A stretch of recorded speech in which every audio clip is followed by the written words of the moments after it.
రైతు ఆరోపించారు. వ్యాపారి కుమారులు అసభ్యకరంగా ప్రవర్తించారని ఆవేదన వ్యక్తం చేశారు. ఈ ఘటనపై అంబేద్కర్ కోనసీమ జిల్లా కాట్రేనికోన మండలం బంటుమిల్లికి చెందిన మహిళా రైతు పోలీసులకు ఫిర్యాదు చేశారు. 600 బస్తాల ధాన్యానికి 10 లక్షలు ఇవ్వాలని తెలిపారు. డబ్బులు ఇవ్వకుండా వేధిస్తున్నారంటూ ఎమ్మెల్సీ సూర్యనారాయణతో కలిసి వెళ్లి ఏఎస్పీ ప్రసాద్ కు ఫిర్యాదు చేశారు. బకాయి అడిగితే వ్యాపారి చల్లపల్లి శ్రీనివాసరావుతో పాటు ఆయన కుమారులు సింహాచలం, మణికంఠ అసభ్యకరంగా ప్రవర్తించారని ఆరోపించారు. ఖాళీ ప్రామిసరీ నోట్లు, చెక్కులు లాక్కుని బెదిరించారని బాధితురాలు కన్నీటి పర్యంతమయ్యారు. మహిళా రైతుకు న్యాయం చేయాలని ఎమ్మెల్సీ కుడిపూడి సూర్యనారాయణ డిమాండ్ చేశారు.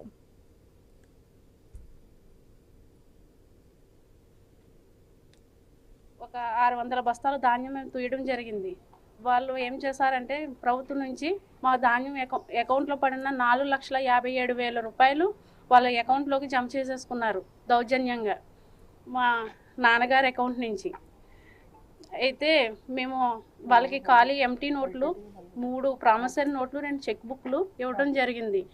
వాటిని అడ్డం పెట్టుకుని మీరు ఇంకా మాకు బాకీ ఉన్నారని మమ్మల్ని బెదిరించడం చేస్తున్నారు.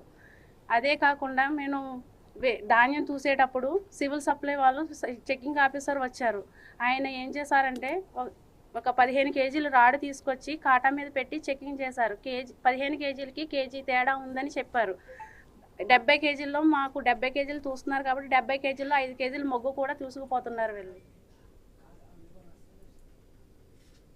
మరి నా పక్కన ఉన్న అమ్మాయి చదువు మానేసి, కాపురం మానేసి, తండ్రికి కొడుకులు లేరని వ్యవసాయం చేసుకుంటూ మరి 12 ఎకరాలు పండించుకుంటే 600 బస్తాలు దౌర్జన్యంగా ఒక దళారి, వాడికి ఏ విధమైన లైసెన్సులు లేవు, ప్రభుత్వ అనుమతులు లేవు, కనీసం ఏమీ లేవు. వాళ్ళు మాత్రం గత 10-15 సంవత్సరాల తండ్రి సిక్కాడు కాబట్టి ఆ పిల్ల వ్యవసాయం చేసుకునే పరిస్థితి ఉంది. ఆయన 70 ఏళ్ల సీనియర్ సిటిజన్, హార్ట్ ఆపరేషన్ చేయించుకున్నారు.